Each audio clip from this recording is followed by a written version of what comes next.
నమస్తే, welcome to Andhraprabha. నేను Manaswini. Time బాగోకపోతే అరటిపండు తిన్నా పళ్ళు రాలుతాయనే సామెతలాగా వెస్ట్ గోదావరిలో పునుగులు తిన్న 11 మంది అస్వస్థతకు గురయ్యారంటే నమ్ముతారా? అవును. జస్ట్ బయట సరదాగా తిన్న పునుగులు ప్రాణాల మీదకు తెచ్చింది. మరి జస్ట్ పునుగులతో ఆ కుటుంబానికి ఏమైంది? ఆ పునుగులను పిండితోనే వేశాడా?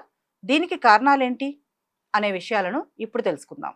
పశ్చిమ గోదావరి జిల్లా గణపవరం మండలంలోని కొండేపాడు గ్రామంలో చోటు చేసుకున్న ఈ ఘటన కేవలం ఒక ప్రమాదం మాత్రమే కాదు, మన ఆహారపు అలవాట్లపై మనకు ఉండాల్సిన కనీస అవగాహనను ప్రశ్నిస్తోంది.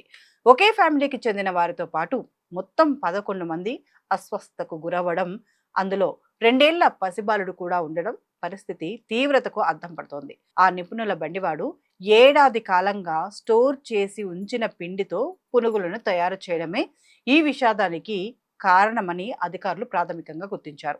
ఉదయం టిఫిన్ తిన్న కొద్ది గంటల్లోనే బాధితులు వరుసగా వాంతులు చేసుకోవడం, పరిస్థితి విషమించి స్పృహ కోల్పోవడం జరిగింది. దీంతో వెంటనే స్పందించిన స్థానికులు బాధితులను భీమవరంలోని హాస్పిటల్కు తరలించగా కలెక్టర్ నాగరాణి స్వయంగా బాధితులను పరామర్శించి మెరుగైన ట్రీట్మెంట్ అందించాలని ఆదేశించారు. పిండి శాంపిల్స్ ను ల్యాబ్ కు పంపిన అధికారులు రిపోర్ట్ వచ్చిన తర్వాత అసలు ఏ కారణమైన బ్యాక్టీరియా ఈ ప్రమాదానికి కారణమైందో తేలుస్తామన్నారు. నిజానికి నిల్వ ఉంచిన పదార్థాలు ఎందుకు ఇంత ప్రమాదకరంగా మారతాయనే విషయానికి వస్తే, పిండి పదార్థాలను ఎక్కువ కాలం స్టోర్ చేసినప్పుడు అందులో మాయిశ్చర్ చేరి మైక్రోటాక్సిన్ అనే పాయిజన్ ఫంగస్ ఏర్పడుతుంది. ఇది నేరుగా నర్వస్ సిస్టమ్ పై ప్రభావం చూపి ప్రాణాపాయ స్థితికి తీసుకువస్తుంది. కేవలం ఇంట్లో నిల్వ ఉంచిన ఫుడ్ మాత్రమే కాదు, ప్రస్తుతం బయట దొరికే ఫుడ్ కూడా అంతే డేంజర్గా మారుతుంది. నేటి ఉరుకుల పరుగుల లైఫ్లో చాలా మంది స్ట్రీట్ ఫుడ్కు అడిక్ట్ అయిపోతున్నారు. అయితే ఈ బయట ఫుడ్ అంత సేఫ్ కాదు. చాలా చోట్ల హోటల్స్, రోడ్డు పక్కన బండ్ల మీద క్వాలిటీ లేని ఆయిల్ వాడటం, అన్హైజీనిక్ కండిషన్లో వంట చేయడం ప్రధాన సమస్యగా మారింది. మనం ఎంతో ఇష్టంగా తినే చికెన్ లేదా ఇతర మీట్ ఐటమ్స్ను ఫ్రిడ్జ్లో రోజుల తరబడి స్టోర్ చేసి వాటిని మళ్ళీ మళ్ళీ వేడి చేసి కస్టమర్లకు అందిస్తుంటారు.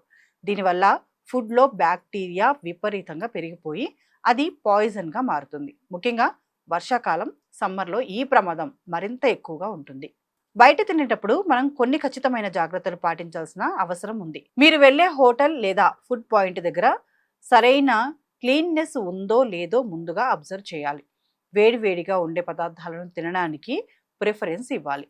ముఖ్యంగా రోడ్డు పక్కన కవర్ చేయకుండా తెరిచి ఉంచే ఆహార పదార్థాలకు దూరంగా ఉండటం మంచిది. అలాగే ఉపయోగించే వాటర్ విషయంలో కూడా జాగ్రత్త వహించాలి. ఈ మధ్య కాలంలో జరిగిన అధ్యయనం ప్రకారం బయటి ఫుడ్స్ వల్ల వచ్చే ఇన్ఫెక్షన్ల వల్ల కిడ్నీ, లివర్ డ్యామేజ్ అయ్యే ఛాన్స్ కూడా పెరిగాయి. ఫుడ్ ఐటమ్స్ రంగు లేదా స్మెల్లో కొంచెం తేడా ఉన్నా వాటిని అస్సలు టచ్ చేయకూడదు. చిన్నపిల్లలకు బయట ఫుడ్ పెట్టే విషయంలో ఇంకాస్త అలర్ట్గా ఉండాలి.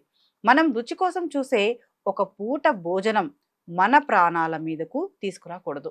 ఆహార పదార్థాల స్టోరేజ్ విషయంలో అండ్ క్వాలిటీ విషయంలో ప్రతి ఒక్కరూ అప్రమత్తంగా ఉన్నప్పుడే ఇలాంటి ఫుడ్ పాయిజన్ ఘటనలను అరికట్టగలం.